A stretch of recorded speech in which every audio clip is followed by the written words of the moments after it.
दोस्त रोज की तरह काम की तलाश में जंगल के रास्ते चले जा रहे थे।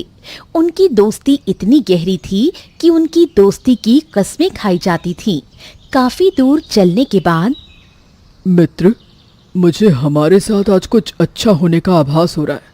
लगता है आज हमारी जिंदगी पूरी तरह बदलने वाली है।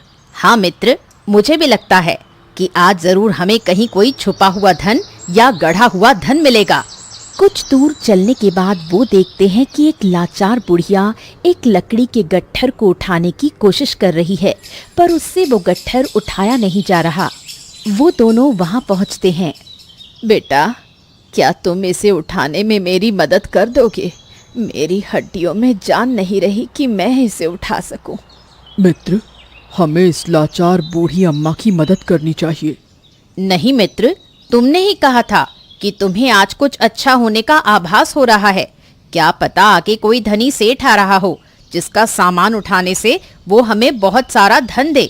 इस बूढ़ी अम्मा की मदद करने से कहीं वो निकल गया तो? और वैसे भी ये बूढ़ी अम्मा तो खुद भिखारी जैसी लग रही है। इसकी मदद करने से हमें क्या मिलेगा? मैं तो चला अपने रास्ते। नहीं मित्र, ऐसा ना कहो। हम इनकी मदद करते ही आगे चलेंगे। मैं तो जा रहा हूँ, तुम ही करो यहाँ समय बर्बाद। कल्लू अपने रास्ते चला गया और हरिया वो गट्ठर उठाकर उस बूढ़ी अम्मा की झोपड़ी तक छोड़ देता है।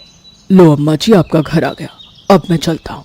शुक्रिया बेटा, भगवान तुम्हें हमेशा खुश रखे। हरिया वहां से जाने लगता है। तभी, बेटा रुको जरा, तुमने मेरी इतनी मदद की, पर मेरे पास तुम्हें देने के लिए कुछ नहीं है। पर मेरे पास ये कागज का टुकड़ा है, शायद तुम्हारे कुछ काम आ जाए। तुम इसे रख लो। नहीं अम्मा जी, मुझे कुछ नहीं चाहिए, पर आप प्यार से मुझे कागज भी देंगी तो वो भी मेरे लिए बहुमूल्य है। और हरिया वो कागज का टुकड़ा लेकर वहां से जाने लगा। कुछ दूर चलने के बाद उसका मित्र कल्लू उसे मिला। आ गए तुम नेक दिल इंसान। मैंने पहले ही कहा था मेरे साथ चलो। देखो, एक सेठ की मदद करने से मुझे कितना धन मिला है। तुम्हें क्या मिला उस बूढ़ी अम्मा की मदद करने से? हरिया वो कागज का टुकड़ा उसे दिखाता है। उसे देख कल्लू खूब हंसा। और मत मानो मेरी बात, दिखाओ तो कौन सी रद्दी का कागज है। तभी कल्लू उसे देखकर चौंक जाता है, क्योंकि वो कोई साधारण कागज नहीं था।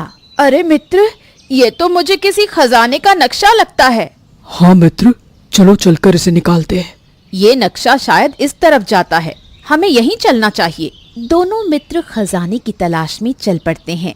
काफी देर चलने के बाद आखिरकार वो उस पेड़ के पास पहुंच जाते हैं जिसकी जड़ में खजाना छुपा था। मित्र, लगता है ये वही पेड़ है जो इस नक्शे में दिखाई दे रहा है। चलो जल्दी से हम खोदकर इस खजाने को निकाल लेते हैं। हरिया और कल्लू खुदाई करके उस खजाने को निकाल लेते हैं।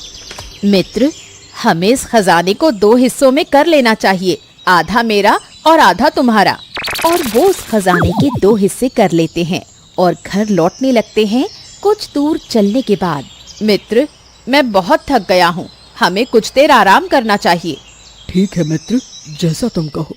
और दोनों एक पेड़ के नीचे बैठ जाते हैं। आज तो बड़ा फायदा हुआ बैठे बिठाए। बुढ़िया की मदद की हरिया ने और फायदा हुआ कल्लू का। जरा देखूं तो इस खजाने को, मुझे तो बार बार देखने को मन हो रहा है। और जैसे ही कल्लू ने खजाना खोला, उसके मन में लालच आ गया। क्यों ना इस खजाने को मैं सारा ले लूं, फिर तो मेरा और भी फायदा होगा। ये तो अभी सो रहा है, इससे अच्छा मौका मुझे कभी नहीं मिलेगा। और कल्लू दोस्त को धोखा देते हुए और मौके का फायदा उठाते हुए वहां से जाने लगता है। थोड़ी दूर चलने पर ही, अरे ये खजाना इतना हल्का कैसे लग रहा है? मुझे ऐसा लग रहा है जैसे मैंने कुछ पकड़ा ही नहीं है। जरा देखता हूँ। और जैसे ही कल्लू ने खजाना खोला, अरे अरे, ये क्या हुआ मेरे खजाने को? ये पत्थर कहाँ से आ गए? खजाने की जगह कल्लू के पास 3 पत्थर थे। कल्लू बिना कुछ सोचे समझे वापस हरिया के पास आया।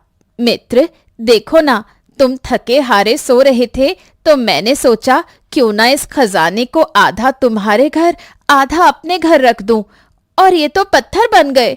मित्र, मुझे लगता है तुमने उस बूढ़ी अम्मा की मदद नहीं की थी। उसी का परिणाम है कि हमारा खजाना पत्थर हो गया है। तभी वो बूढ़ी अम्मा वहां आ जाती हैं। बेटा, तुम्हारा दोस्त तुमसे झूठ बोल रहा है। खजाना मेरी मदद ना करने की वजह से पत्थर नहीं हुआ, बल्कि तुम्हारे मित्र ने तुम्हें धोखा दिया है और सारा खजाना अकेले लेकर भाग रहा था। इस कारण वो खजाना पत्थर हुआ। मित्र, क्या बूढ़ी माँ सच कह रही है? हाँ मित्र, मुझे माफ कर दो। मेरे मन में लालच आ गया था। मैंने अपने साथ साथ तुम्हारा भी खजाना नष्ट कर दिया और अपने सबसे अच्छे मित्र को धोखा देने का प्रयास किया। कल्लू को अपनी गलती का एहसास हो जाता है। नहीं मित्र, ऐसा न कहो। तुम मेरे मित्र हो।